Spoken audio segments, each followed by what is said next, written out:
Hello, this is your last video on RTI Act 2005. Let's start. Section 19.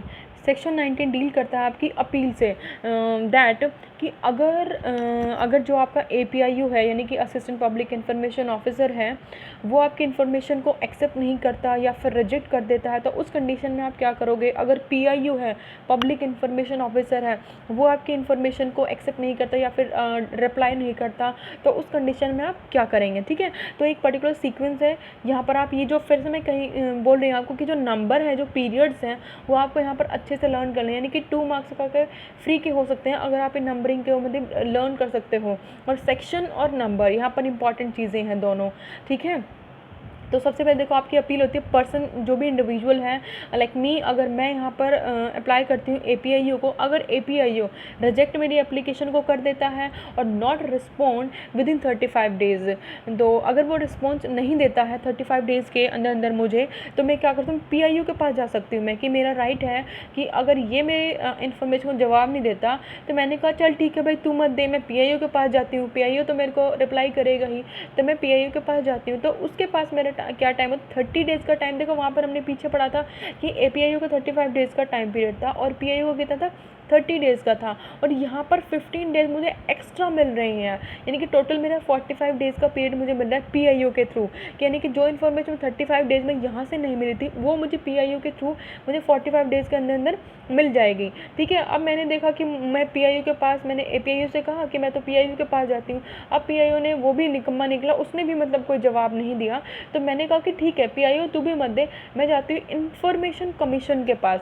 यहाँ पर आप क्या आते हैं, आपके इन्फॉर्मेशन कमीशन में आते हैं आपके 90 डेज़ के मतलब अंदर आप जा सकते हो, यानी कि यहाँ पर आप वेट करोगे नहीं, 45 डेज़ में तो आपने मतलब इन्फॉर्मेशन देगा वो, उसके 90 डेज़ के अंदर, 90 डेज़ के अंदर आप जा सकते हो इन्फॉर्मेशन कमीशन के पास। यानी कि आपका SIC स्टेट इन्फॉर्मेशन कमीशन और आपका था CIC सेंट्रल इन्फॉर्मेशन कमीशन, यानी कि ये आपका डील करता है हाई कोर्ट से और ये आपका डील करता है सुप्रीम कोर्ट में।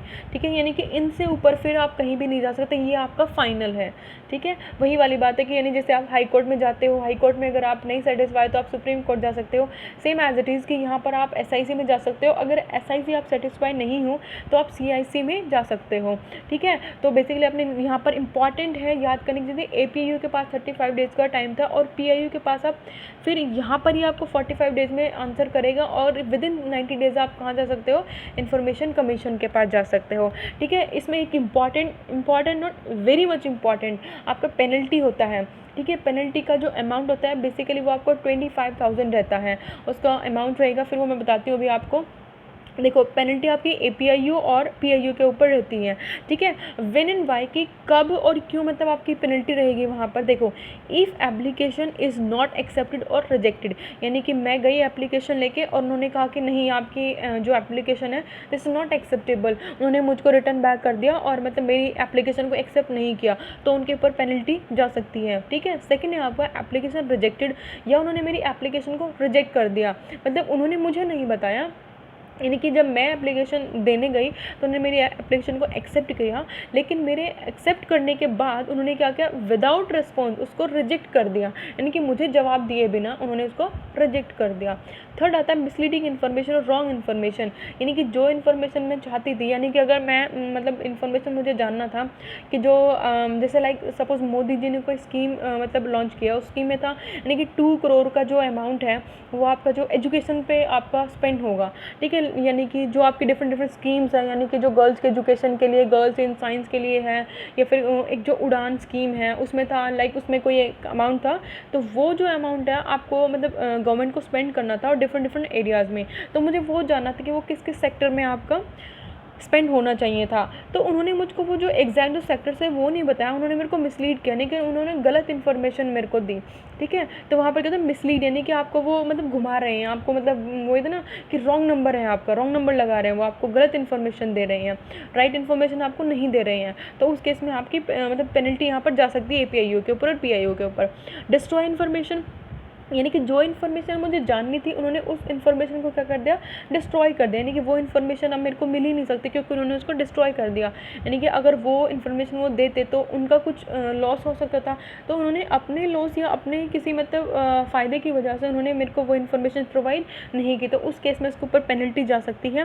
तो पेनल्टी का अमाउंट क्या है, 250 रुपीज़ पर डे, यानी कि 250 रुपये आपके पर डे, यानी कि दिन के 250 रुपये जाएंगे, और वो मैक्सिमम 100 डेज़ के लिए। यानी कि ये इनमें से अगर 4 टाइप के कोई डिफ़ॉल्ट करता है वो, तो 250 रुपये और मतलब कितने टाइम के लिए, पूरे 100 दिन के लिए आपकी हो जाएगी। तो फिर आपका टोटल अमाउंट कितना हो जाता है, 25,000। यानी कि अब वो पेपर में आपसे मैक्सिमम अमाउंट पूछ सकता है पेनल्टी की, तो वो क्या होगी, 25,000 रहेगी आपकी।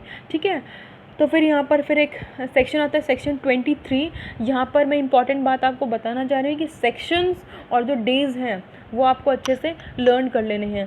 ठीक है, तो सेक्शन 23 आपका डील करता है, other than high court and supreme court like district court no any right to interfere, कि यानी कि यहाँ पर आपने पढ़ा था ना कि आपके जो हाई कोर्ट है और आपका सुप्रीम कोर्ट है, यानी कि SIC और CIC, ये इनके अलावा कोई और दूसरा कोर्ट, लाइक अगर कोई डिस्ट्रिक्ट लेवल पे कोई कोर्ट है या फिर और कोई कमेटी है, तो वो इन मामलों में इंटरफेयर नहीं करेगी। सिर्फ हाई कोर्ट और सुप्रीम कोर्ट ही आपके लास्ट हैं।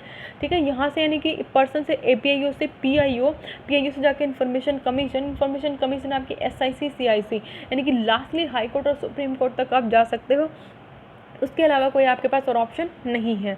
ठीक है, लास्ट आपका सेक्शन 26 आपका डील करता है रोल ऑफ सेंट्रल गवर्नमेंट। तो सेंट्रल गवर्नमेंट का मतलब बेसिक और इम्पॉर्टेंट रोल यही है कि यहाँ पर गवर्नमेंट है वो अवेयरनेस क्रिएट करती है, अवेयरनेस मतलब स्प्रेड ऑफ करती है जनरल पब्लिक के बीच की। अगर आपको कहीं पर डाउट है, अगर आपको लगता है कि कोई मिसलीड हो रहा है, कोई हमें इन्फॉर्मेशन जाननी है या फिर वो जानना ज़रूरी है पब्लिक इंटरेस्ट के लिए, तो आप वहाँ पर जान सकते हो। और गवर्नमेंट इस चीज़ के लिए आपको मतलब इनकरेज कर रही है, मतलब गवर्नमेंट अवेयरनेस फैला रही है आप लोगों के बीच में कि आप लोगों को ऐसा करना चाहिए। Government is creating awareness about right to information, की मतलब RTI के लिए गवर्नमेंट अवेयरनेस क्रिएट कर रही है। Right, that's all for RTI। See you in the next video and on the next topic.